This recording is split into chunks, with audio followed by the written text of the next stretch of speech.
Hi friends, ചിരുളി വീഡിയോയുടെ പുതിയൊരു എപ്പിസോഡിലേക്ക് എല്ലാവർക്കും സ്വാഗതം. സ്വാഗതം പറയും. അപ്പോൾ ഞങ്ങൾ എന്താ ചെയ്യാൻ പോണ അറിയോ? ഒന്ന് കർക്കിടക മാസം 10-ാം തീയതി ആയില്ലേ? അപ്പോൾ കർക്കിടക 1-ാം തീയതി മുതൽ ചെയ്യേണ്ട ഒരു കാര്യമായിരുന്നു. അപ്പോൾ എല്ലാവർക്കും അറിയാലോ, എന്നാൾ പറഞ്ഞില്ലേ, അങ്ങനത്തെ കുറേ കാര്യങ്ങൾ കൊണ്ട് വൈകിപ്പോയതാണ്. പിന്നെ അമ്മയ്ക്കും തന്നെ ഞാൻ ഉണ്ടെങ്കിലേ വീഡിയോ ചെയ്യുള്ളൂ എന്ന് അമ്മയും. അപ്പോൾ ഞങ്ങൾ എന്താ ചെയ്യണമെന്ന് വെച്ചാൽ കർക്കിടക മാസത്തിൽ കഴിക്കുന്ന ഒരു ഔഷധപ്പൊടി അല്ലേ? അപ്പോൾ ആ ഔഷധപ്പൊടി എങ്ങനെയാണ് ചിലർക്കൊക്കെ അറിയാൻ മതിയാവും. അറിയാത്തവരാരെങ്കിലും ഉണ്ടെന്നുണ്ടെങ്കിൽ ഞങ്ങൾ ഉണ്ടാക്കുന്ന രീതിക്ക് കേട്ടോ. ചിലപ്പോൾ ഓരോരുത്തർ ഓരോ മാറ്റങ്ങളൊക്കെ ചെയ്യൂലേ? അതെ, ഞങ്ങൾ ചെയ്യുന്ന രീതിക്ക് ആ ഒരു ഔഷധപ്പൊടി എങ്ങനെ ഉണ്ടാക്കുക എന്നുള്ളതാണ് ചെറിയ രീതിയിൽ എല്ലാവർക്കും വീട്ടിൽ എളുപ്പം പെട്ടെന്ന് ഉണ്ടാക്കാൻ പറ്റിയൊരു ഔഷധപ്പൊടിയാണ് ഞങ്ങൾ ചെയ്യണേ. അപ്പോൾ നമുക്കൊന്ന് ചെയ്യല്ലേ? അപ്പോൾ ആദ്യം നമ്മൾ അടുപ്പൊക്കെ കത്തിച്ച് ഒരു പാത്രം വെച്ച് കൊടുത്തിട്ടുണ്ട്. അപ്പോൾ ഇതിക്ക് നമ്മൾ ആദ്യം എന്താ ചെയ്യാൻ പോണെന്ന് വെച്ചാൽ കടുക്, ഉലുവ, അരി ഇതൊക്കെ വറക്കണം. അപ്പോൾ നമുക്ക് ആദ്യം തന്നെ ഉലുവ വറുക്കല്ലേ? അപ്പോൾ ഇതാ ഉലുവ കേട്ടോ ഫസ്റ്റ് ഞങ്ങൾ വറുക്കാൻ പോണേ. ഇത് 2 സ്പൂൺ ഉലുവ ഉണ്ട്. അപ്പം അമ്മ ഇത് എല്ലാവർക്കും കഴിക്കാൻ പറ്റുമോ? എല്ലാവർക്കും കഴിക്കാം. ഒരു 50 വയസ്സിന് മുകളിലേക്കൊക്കെ കഴിക്കാം. പ്രായമുള്ളവർക്ക് അപ്പോൾ ചെറുപ്പം ഈ ഉലുവയും കടുകും ഇതൊക്കെ വയറ്റിൽ ആവാനുള്ള ഒരു മരുന്നാണ്. അതെ അതെ അതെ. അപ്പോൾ ചെറുപ്പക്കാരൊക്കെ വീട്ടിലുള്ളവർ, വയസ്സായവരൊക്കെ വീട്ടിലുള്ളവരുണ്ടെന്നുണ്ടെങ്കിൽ അവർക്ക് ഉണ്ടാക്കി കൊടുക്കട്ടോ. കടച്ചിലുകളൊക്കെ ഉണ്ടെങ്കിലൊക്കെ കാൽമുട്ട് വേദന കടച്ചിലുകൾക്കൊക്കെ ഒരു നല്ലൊരു ഔഷധമായിട്ട് മാസത്തിൽ ഉപയോഗിക്കുന്നത്. കർക്കിടക മാസത്തിൽ എല്ലാ മരുന്നും ഉപയോഗിക്കുന്ന ഒരു മാസങ്ങളാണിത്. അതുപോലെ കൃഷിക്കാരൊക്കെ ഉണ്ടെന്നുണ്ടെങ്കിൽ അല്ലേ, അവർക്കൊക്കെ കഴിക്കാൻ പറ്റൂലേ അങ്ങനെ വയസ്സായവരൊക്കെ. ഇതിങ്ങനെ പൊട്ടിപ്പൊരിയണാണോ അതിൻ്റെ വേവ് അല്ലേ? ഇപ്പോൾ ഏകദേശം ആയില്ലേ? വാങ്ങല്ലേ? കുഞ്ഞ് കടുക് ഇടാട്ടോ. ഇത് 2 സ്പൂണാണേ കടുക്. കടുക് വറുക്കുമ്പോൾ കുറച്ചും കൂടി പൊട്ടലും ചീറ്റലും ഉണ്ടാവില്ലേ? അപ്പോൾ ഞങ്ങളിപ്പോൾ ഉണ്ടാക്കുന്ന ഔഷധപ്പൊടിയല്ലേ? അപ്പോൾ കഴിഞ്ഞ വർഷം ഞങ്ങൾ കർക്കിടക മാസത്തിൽ ഔഷധ കഞ്ഞി ഉണ്ടാക്കിയിരുന്നു കേട്ടോ. അപ്പോൾ അതാരും കാണാത്തവരുണ്ട് എന്നുണ്ടെങ്കിൽ മുകളിൽ ക്ലിക്ക് ചെയ്ത് കാണാം. നല്ല ഭംഗിയുണ്ടല്ലോ കടുക് പൊട്ട് കാണാനില്ലേ? കടുക് വറ ഓഫാക്ക. അപ്പോൾ ഇതാ 1 നാഴി അരിയാണ്. അപ്പോൾ നമുക്ക് അരിയും കൂടി വറക്കട്ടോ.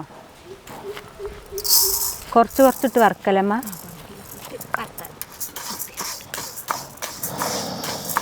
അപ്പോൾ കടുക് വറക്കലും ഉലുവ വറക്കലും കഴിഞ്ഞു.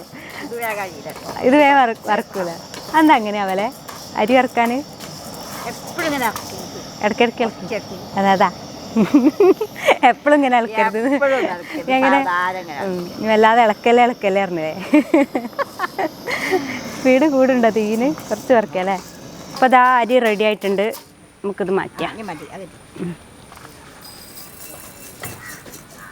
അപ്പോൾ അതാ ഡ്രൈ റോസ്റ്റ് കഴിഞ്ഞിട്ടുണ്ട്. ഞങ്ങൾ തേങ്ങ വറക്കാൻ പോവാണ്. അതിനുള്ള ചീഞ്ചട്ടി വെച്ച് കൊടുക്കുക. തേങ്ങ വെളിച്ചെണ്ണ ഒഴിച്ചിട്ടില്ലേ? അപ്പോൾ വെളിച്ചെണ്ണ ഒഴിച്ചു കൊടുക്കുക.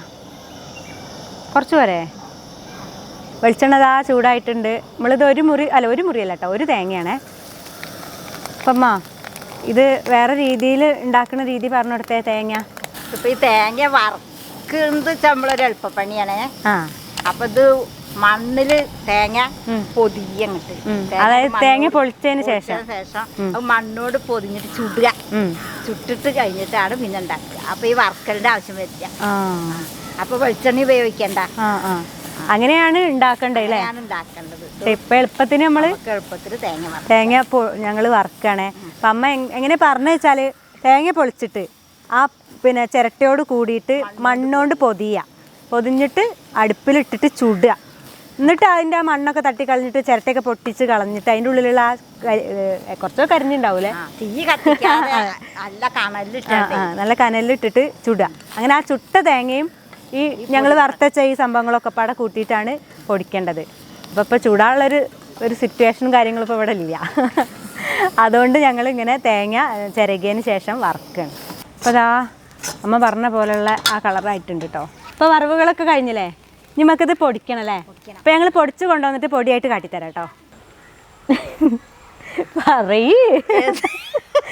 അമ്മ എന്താ പിന്നെ അപ്പോൾ അത് നല്ല പോലെ പൊടിച്ച് കൊണ്ടുവന്നിട്ടുണ്ട് കേട്ടോ. എല്ലാം കൂടി കൂട്ടി ഉലുവ, കടുക്, അരി, ശർക്കര, തേങ്ങ കൂടി കൂട്ടി ആദ്യം ഓരോന്നാക്കി പൊടിച്ചെടുത്തിട്ട് പിന്നെ എല്ലാം കൂടി കൂട്ടിയിട്ട് പൊടിച്ച് എന്നിട്ട് അതൊക്കെ പാടെ മിക്സാക്കി നമുക്കത് കഴിച്ചു വെക്കുക.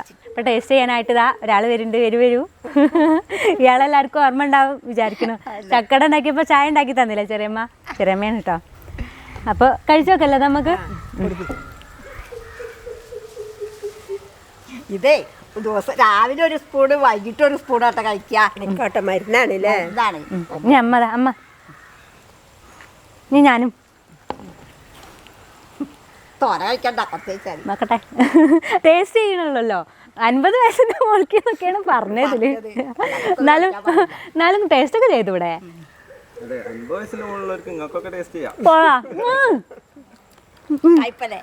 ഓ ഭയങ്കര ടൈപ്പ് വേണം. കഞ്ഞിയൊക്കെ കുടിക്കുന്നതുകൊണ്ട് ഞങ്ങൾക്കിത് ഇഷ്ടമാണ്. എന്നാലും ഔഷധമല്ലേ, കഴിച്ചാലും അല്ലേ. മാസം 30 ദിവസം 32 ഉണ്ടാവും കേട്ടോ. 30 ദിവസം പറയും നമ്മള്. അപ്പൊ 1-ാം തീയതി മുതൽ തന്നെ കഴിക്കണത്. 1-ാം തീയതി മുതൽ 1-ാം തീയതി ആകുമ്പോഴേക്കും നമ്മളത് ഇടയ്ക്ക് റെഡി ആക്കിയാണ് വെക്കുക. ഒരു ഭരണീരാക്കിയാണ്ട് അവിടെ വെച്ചാൽ ഒരു കേടും വരില്ല. എന്നിട്ട് രാവിലെയും രാത്രിയോ ഓരോ സ്പൂണ് തന്നെ ഇത് കഴിക്കാൻ കഴിയുള്ളൂ. നല്ല കയ്പുണ്ട്. അപ്പൊ ഈ കയ്പുള്ള ഈ ഒരു ഔഷധം എല്ലാം കൊണ്ടും നല്ലതാണെന്നാ പറയണത്. വേദന, മുട്ടുവേദന എന്തൊക്കെയാ പറഞ്ഞ അമ്മ? കടച്ചിൽ വേദന ഉള്ളതിനൊക്കെ നല്ലതാണ്. അപ്പോൾ കൂടുതലൊന്നും കഴിക്കാൻ കഴിയില്ലെങ്കിലും ഓരോ സ്പൂണ് എല്ലാവരും ഇത് ഉണ്ടാക്കി, ഞാൻ നേരത്തെ പറഞ്ഞ പോലെ തന്നെ വയസ്സായവരൊക്കെ വീട്ടിലുണ്ടെങ്കിൽ അവർക്ക് ഉണ്ടാക്കി കൊടുക്കുക. പിന്നെ കർക്കിടക മാസത്തിൽ ഇപ്പം നമ്മൾ 10-ാം തീയതി ആയി, എന്നാലും വേണ്ടില്ല കഴിക്കാം അല്ലേ. അപ്പം നമ്മളെ ഈ വീഡിയോ എല്ലാവർക്കും ഇഷ്ടമായി ഞാൻ വിചാരിക്കുന്നുണ്ട്. അങ്ങനെ ഇഷ്ടമായിരുന്നുണ്ടെങ്കിൽ എല്ലാവരും ഷെയർ ചെയ്ത് കൊടുക്കണം കേട്ടോ. ഇതൊന്നും അറിയാത്തവരൊക്കെ ഉണ്ടാവുമല്ലോ നേരത്തെ പറഞ്ഞ പോലെ. അപ്പോൾ ഷെയർ ചെയ്ത് കൊടുത്താലാണ് അവർക്കും ഇതൊക്കെ ഉണ്ടാക്കാനും കഴിക്കാനൊക്കെ ഉള്ളൊരു ഇതുണ്ടാവുള്ളൂ. അപ്പോൾ നമ്മളെ ചാനൽ ചീരുള്ളി മീഡിയ സബ്സ്ക്രൈബ് ചെയ്യണം. ഇതുവരെ ചെയ്യാത്തവരാരെങ്കിലും ഒക്കെ ഉണ്ടെന്നുണ്ടെങ്കിൽ സബ്സ്ക്രൈബ് ചെയ്ത് വെക്കുക. തൊട്ടടുത്തുള്ള ബെല്ലൈക്കണും കൂടി തൊട്ടെടുക്കുക. എന്നാലാണ് നമ്മളിരുന്ന അതേപോലത്തെ നല്ല നല്ല വീഡിയോസ് നിങ്ങൾക്ക് പെട്ടെന്ന് തന്നെ അങ്ങനെ ലഭിക്കുള്ളൂ. അതുപോലെ ഫേസ്ബുക്കിലാണ് നമ്മളെ വീഡിയോ കാണുന്നുണ്ടെങ്കിൽ നമ്മളെ പേജും കൂടി ഒന്ന് ലൈക്ക് ചെയ്യണം. അപ്പോൾ പുതിയ നല്ലൊരു വീഡിയോ ആയിട്ട് ഞാൻ വീണ്ടും വരും. അതുവരേക്കും എല്ലാവർക്കും ടാറ്റാ.